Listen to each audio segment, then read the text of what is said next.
you're delivering, you're dependable, you're the one they always count on. But somehow, you're still not the one getting promoted, praised, or even pulled into the right conversations. That's not just frustrating, it's extremely exhausting. Let's talk about why it happens and what to do about it. Welcome to Control Your Career. I'm Julia Toothacre, your strategic career consultant, and I am so glad that you're here. This podcast is all about helping ambitious professionals take control of their career with clarity and confidence. This season, we are walking through real career challenges that come up, and today is one that frustrates a lot of high performers. What to do when you're great at your job, but you're still being overlooked. You've done the work, you've delivered the results, but the recognition, the advancement, or the influence you expected hasn't followed. And there's a reason for that. It has so much more to do with perception, visibility, and workplace dynamics than your actual performance. That's what we're unpacking in this episode. Let's get into it. So what are some of the real reasons that you're being overlooked? And this is such a hard topic because there are so many unspoken dynamics and hidden barriers that keep people, specifically high performers, from what I have seen, from being seen and valued or promoted. So one thing that you need to recognize is that visibility often matters more than output. And I know this is so hard for some people to understand because it doesn't seem fair. But leaders make decisions based on what they see, not what they assume. Although sometimes what they see and what they assume can align and not necessarily in a good way. So there's a lot of variance there. But one of the things that you need to recognize is that often when you are doing excellent work behind the scenes, you might go unnoticed by key decision makers. And a lot of times it's because you're probably not in the room, or your manager might not be saying anything about all the good work that you're doing. This idea of being kind of a head down employee, right? You're getting things done. You're accomplishing so much, but that can also be an unintentional signal that you're not interested in growth, right? Because you're constantly trying to get work done and check things off of a list, that you're forgetting about the other pieces that you need in order to get to that next step, right? Remember, just because you're the go-to person, it does not guarantee that you're going to be the promoted person. Remember that. One thing that I think a lot of us know, especially being in corporate, is that recognition is shaped by perception, politics, and power. It's not just about what you do. It's really about who notices. And you're going to see this theme in this episode today. But being liked and trusted or seen as strategic, that can outweigh actual results, especially when we're talking about moving up into any kind of leadership positions. The strategy piece is so much more important than your output. People who manage up or speak the language of leadership, they're the ones that often get the opportunities first, which again, I know does not sound fair, but they are thinking strategically about their career and they are putting themselves in places to be able to have conversations with the right people. One thing to remember is that talent alone is not going to drive your advancement. You need visibility, you need access, and you need perception. Positive on all of those, obviously. And another reason that you're being overlooked is your reliability. It can make you seem invisible. If you're known as the one that is always delivering something, then people may just assume that you're fine being right where you are.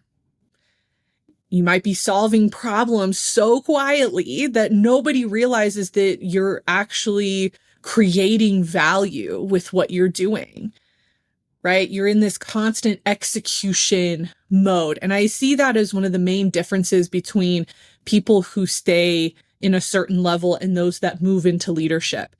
The ones that want to move into leadership and get into leadership or just promotion in general, but they do execute, but they are also thinking forward and they are thinking strategically about how to be in the right room and how to be visible and how to have a voice to show that they're ready for that next step. So when you are reliable and you have really good consistency, it can honestly make you seem like a safe employee versus a next in line employee. And I think that's hard for us to recognize as professionals, right? We want to be known as somebody that is dependable and reliable. We want to have that consistency, but we also want to move up. And so it's really finding a balance between the two when you're ready to make that jump into the next type of position. And then finally, you're probably following the wrong rules. And this is, again, what's so frustrating in any kind of business space, because we hear different advice and things out there like, oh, you need to be this way, you need to be that way. I know something that I heard as an elder millennial was work hard, keep your head down, and good things will come, right? You'll get that promotion. Somebody will recognize you. But that's not true. And it's especially not true right now. A real workplace is built on relationships and visibility and strategic communication. So really early in your career, sometimes that idea of working hard and keeping your head down can be true. But honestly, I think even for new professionals, you still need to be strategic. You still need to be visible. You still need to be building those relationships, because if you don't, you're likely going to leave the organization. So I think that this happens at all stages of your career. It just looks a little bit different in how you do it and then who you are communicating with and what that looks like. But one of the things that I want you to remember is that if no one knows what you're doing, then it doesn't matter how good you're doing it. So a lot of times this really is a visibility issue at its core. So here's something to really noodle on in this episode and through this process. What assumptions are you making about how recognition should work? So these are things that you likely have been told or beliefs that you hold about recognition. And are they helping you or are they hurting you? And this takes us really seamlessly into the Control Your Career framework. So we are using my process, Control Your Career, to work through some of these career challenges this season. And this idea of not being recognized, being overlooked is such a core issue that I see with so many people that I talk to. And then honestly, just my friends, and I've had to deal with it as well. I think especially high achievers are always kind of dealing with this to some extent, but other people deal with it as well. And so we go right into stage one, which is realistic reality. So that question that I just asked about recognition is so core here, right? I also want to ask a follow-up question to that. Where are you being overlooked?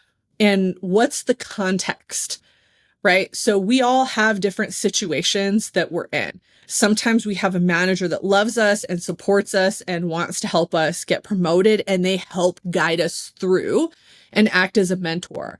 Some of us have, managers who are kind of just ambivalent and don't really care either way. They're just trying to survive and get things done. So you have to be a little bit more forward there. And then we have managers who don't like us at all. And it doesn't matter what we do or the conversations that we have, but we're not going to break through, and we're not necessarily going to be promoted at all because this person doesn't believe in us. So those are three very distinct contexts that you might be in one of those. And so you want to understand at the core, why are you being overlooked? And some of the questions you might want to ask yourself are, what is it that you're being overlooked for? So is it a promotion? Is it projects? Or is it recognition? So sometimes it might just be recognition. Like, you're doing a good job. You're in the right position, and it's not necessarily about going to the next level yet, but nobody's telling you that you're doing a good job. And I know that some of you are going to say, well, it's your job. We shouldn't have to give you any kind of positive feedback or anything like that. I can confidently tell you that if you are a manager who gives positive feedback to your people, they will work harder for you. It will be a better environment for you.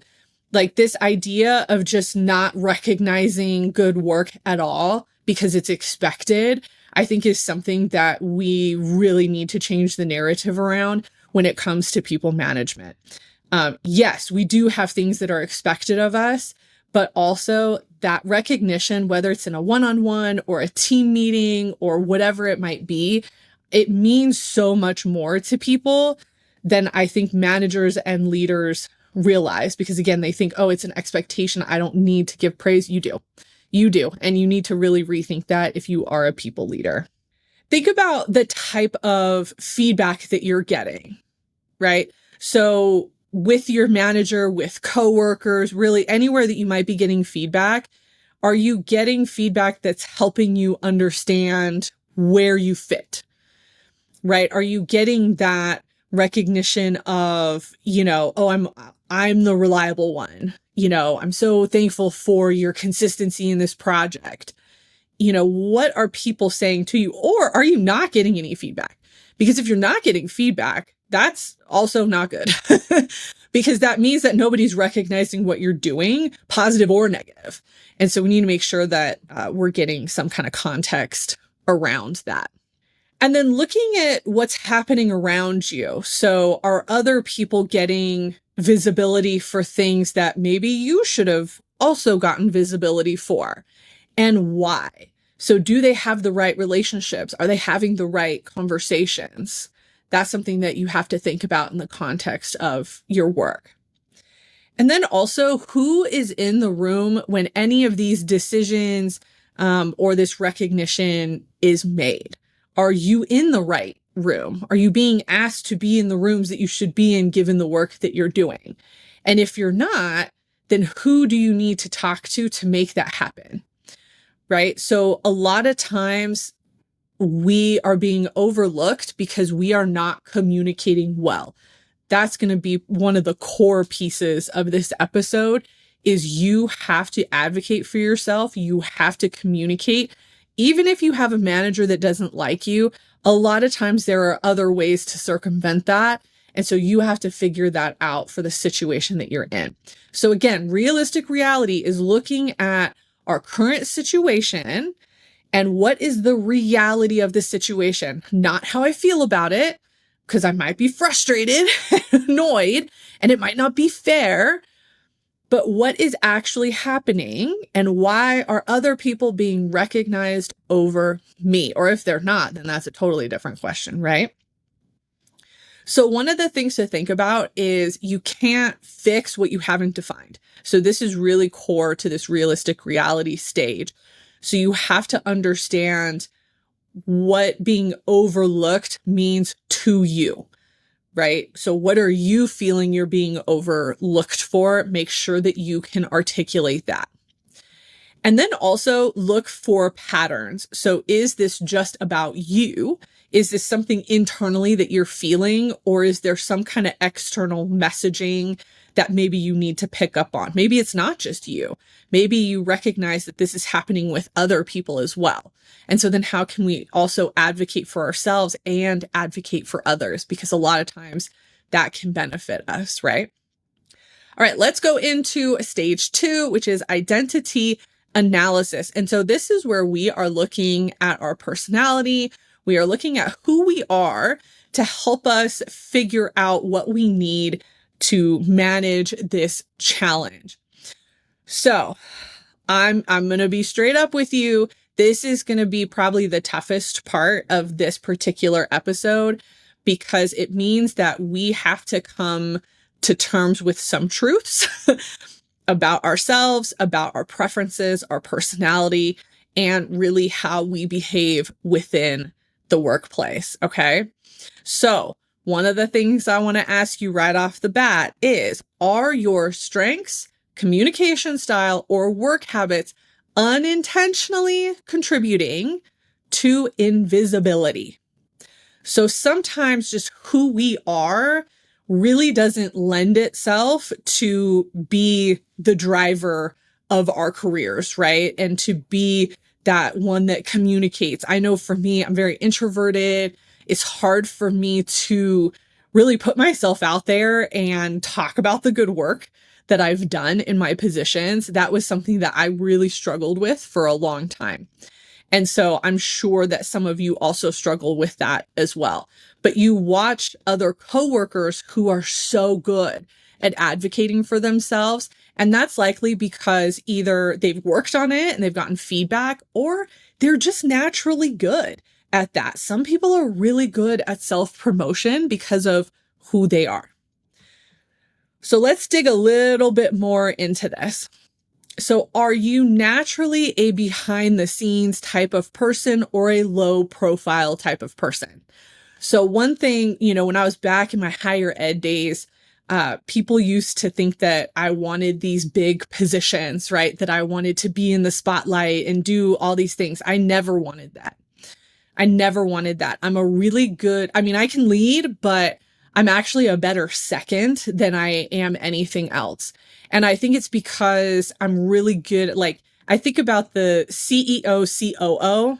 I'm a really good COO, but I don't really want to be a CEO, which I know is ironic because I own my own business, but it's different. It's different because the core of what I do is coaching.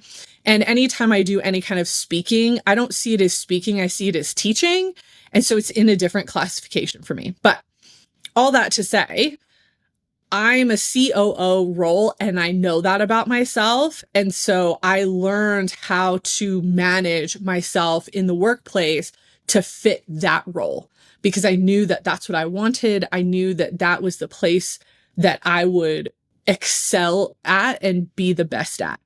So for you, it's understanding, are you that kind of behind the scenes person, or do you want to be in those bigger leadership roles? And if you did go into a leadership role, what does that look like and what does that mean? Because obviously for me, a COO type role is still a leadership role. It just looks a little bit different in terms of skills and what is required for it. And then are you more focused on delivering than talking about your impact? So I think this is where a lot of people get kind of jumbled in this process. Is they have that heads down mentality. I'm going to get my work done. I'm going to deliver. And then they deliver and they forget to talk about the impact. They forget to share the results with people. That type of self-promotion is hard for some people. One, because you don't always think about it. And two, because it can seem very self-serving, but it is, but in a strategic way, because people need to know who you are and what you have contributed and the impact that you've made. Oh, and this one, this one was my issue. Are your values around humility, fairness, and just doing the work at odds with your company's visibility culture? So I know that humility and fairness, those were two things that I really valued. I didn't want to seem like somebody that had a big ego. And then I'm also very big on, I want everything to be fair. I want you to get the promotion because it makes the most sense for you to have the promotion. So when people would get promotions who had nothing to do with the work of the, department, or I don't know, they knew the right people, that was the most frustrating for me. And it was because of these values that I held. And I had to learn, okay, obviously they still have to be able to do the job in some way, but I had to take a step back and go, I'm not promoting myself well. I'm not talking about myself the right way in order to be positioned for some of these promotions and opportunities. And so I had to learn how to manage both of those together. So this kind of goes along with what I've been talking about, and I think it's really core for us to understand about ourselves. But do you avoid self-promotion or just kind of feel gross about it? I think that's something that a lot of people feel more often than not. I know that's something I've worked with clients on around how do I get over this? And honestly, it's recognizing what your end goal is a lot of times. And so it's looking at, this is the goal. This is where I want to be. So what is missing? What do I need to get there? Which is going to take us into stage 3. But before we get there, one of the things that I want you to remember is there's nothing wrong with being humble. I think you can be humble and also do the self-promotion. But if you want the influence, then people need to see your impact. So you have to figure out how to balance that for yourself so that you can still share the good things that you are doing. So one of the things that I want you to take some time to do is observe yourself and others. So look at where you've had a lot of success, where it's been more quiet and you know that you've done work. And then where are others being really vocal about the work that they've done? And it might not even be as good as you, but you see it. You see the self-promotion and you see them getting different opportunities. So think about that, in your current position or in past positions, because I'm sure that you can find some examples there. So let's go into stage 3, which is purpose-driven plan, where we are looking at goals. So once we've gone through stage 1 and stage 2, we should have an idea of what we need and what we are looking for. So the core question that we're going to ask ourselves in stage 3 is, what kind of recognition or advancement are you actually looking for? What do you need to fill this gap that you currently have? So do you want a promotion? Do you want visibility? Do you want more influence? Do you want a seat at the table? All of those options are going to require slightly different actions to make them happen. A lot of them will be similar. You'll have some similarities, but there's going to be a little bit of variation there, especially for promotion. Promotion is the one that's probably going to require the most work and the most action, because you really have to build a case for it. And it might take you working with a couple different people and figuring out your visibility and your influence and getting a seat at the table before that can happen. So something else to think about, is this about status for you, or is it about having impact and growth? I know in some careers, it really is about status. You want to get to a certain level because it opens up certain doors. The money, there's a lot of different things there. But for some of you, it's just impact. You want to get to a position because, maybe you want to be a people manager because you know that you'd be a good coach for people and you want to do that type of work. So now we got to make sure that you're being positioned in a way to be able to get to that position, right? And then think about what kind of recognition would feel meaningful to you. So what do you actually need, right? Again, sometimes we might be overlooked for things, but really we just need our manager to give us some positive feedback to know that we're doing the right things and we're headed down the right path.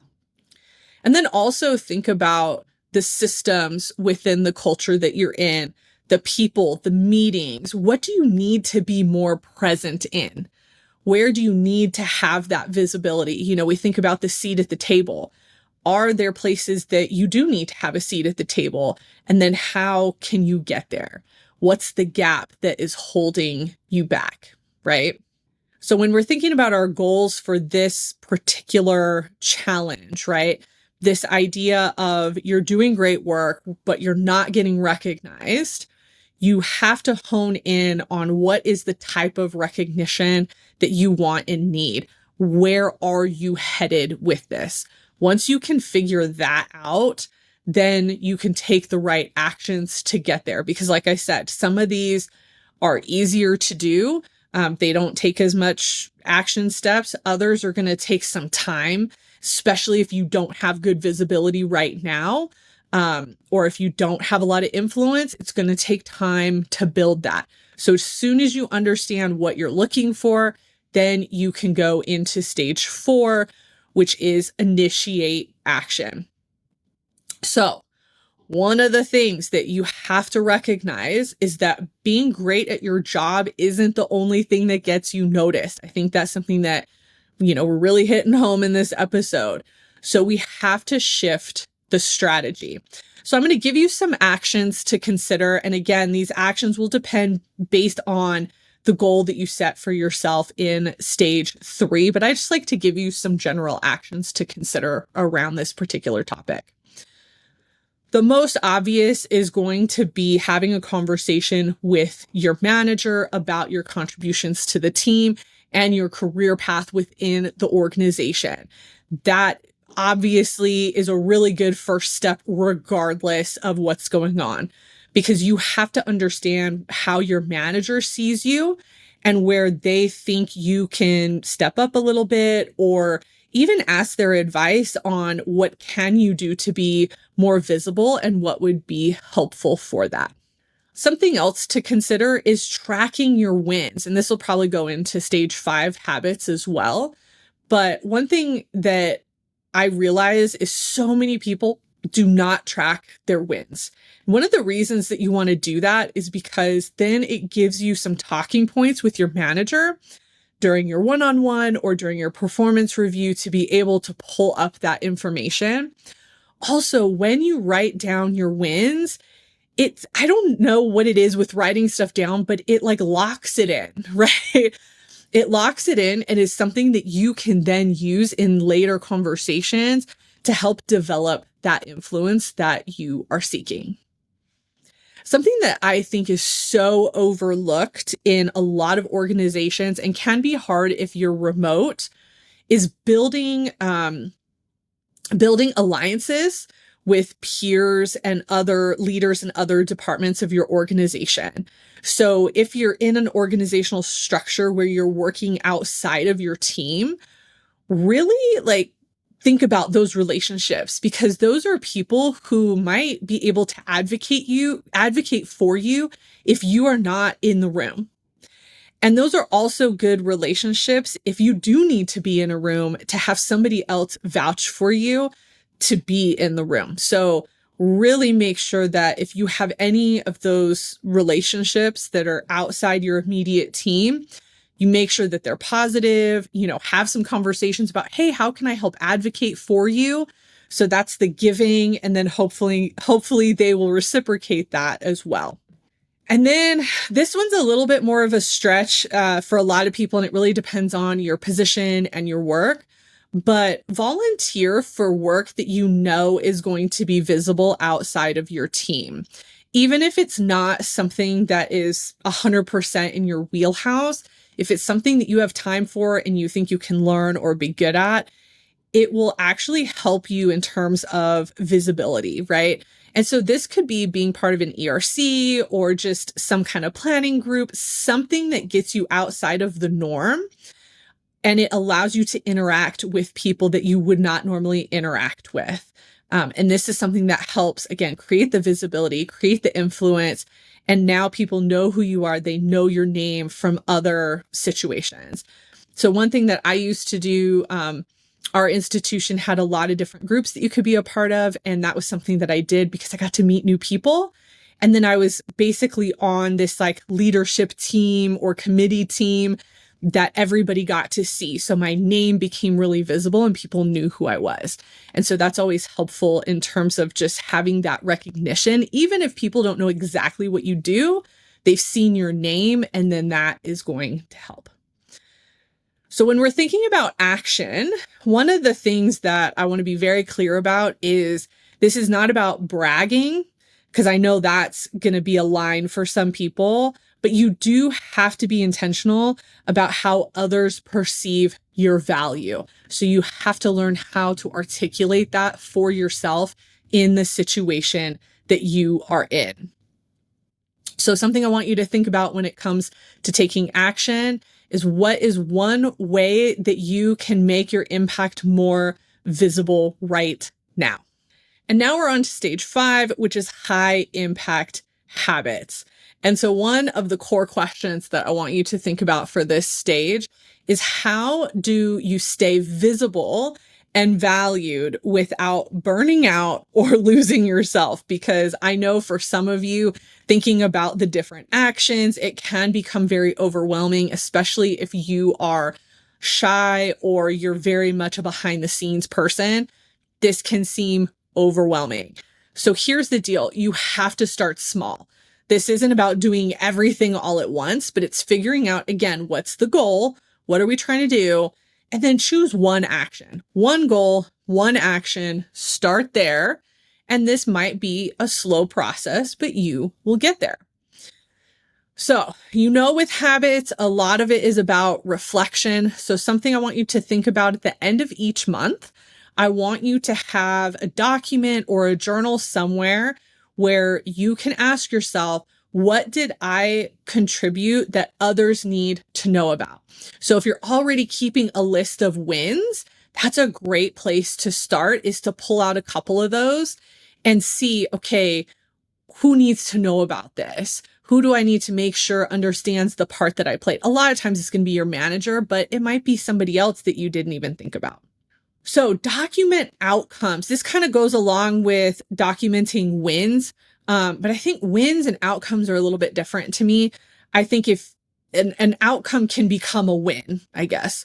But make sure that you're documenting those outcomes, because that's the information that you can use in meetings, in emails, and follow-ups to say, hey, this is some of the outcomes that we had for this project. Here's what worked really well. Here's where, we can improve. So I think being able to articulate that will help you get the language to be able to articulate that to others and become more visible. Okay. We didn't go into a lot of this in this episode because, again, we can go so many different ways here, but I want you to think about mentors and sponsors. So mentors a lot of times will be not necessarily in your organization, but sponsors should be in your organization. So what's a sponsor? A sponsor is somebody who knows you, who understands the work that you do, and they help advocate for you outside of the team that you're on. A lot of times these relationships happen very naturally. Sometimes organizations are really good about forming these relationships through different programs and things like that. So if you have those types of programs, get in them if you can. But a lot of times, we make relationships with people. Sometimes we have relationships with higher level leaders. I had a really good relationship with a leader that was like 2 or 3 levels above my level. And that person was really good at reaching out to me just to find out what was going on and all of that. And that was a time for me to be visible to them. And then that allowed for a lot of opportunities that I would not have received had that person not connected with me. And that relationship happened because of another connection that I had that told them that I needed to meet with them. So again, like the more visible you become, the more connections you make that allow you to really, have that influence and be able to talk about the good work that you're doing. All right. This is the other part with habits that I think is going to be so uncomfortable for so many of you, but you have to do a visibility check. So I would do this weekly, honestly, especially if this is something you struggle with. So I want you to ask yourself, am I sharing enough about what I'm working on? And that could be with a manager. It could be with coworkers. It could be in meetings. Don't be afraid to speak up and talk about good work. And here's the thing, if that makes you uncomfortable to talk about yourself, talk about what somebody else is doing.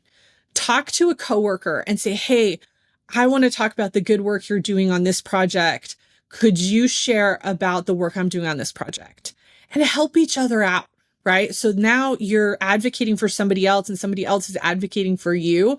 And then it doesn't feel as gross, honestly. Okay. And one thing to remember is that visibility, this is a practice.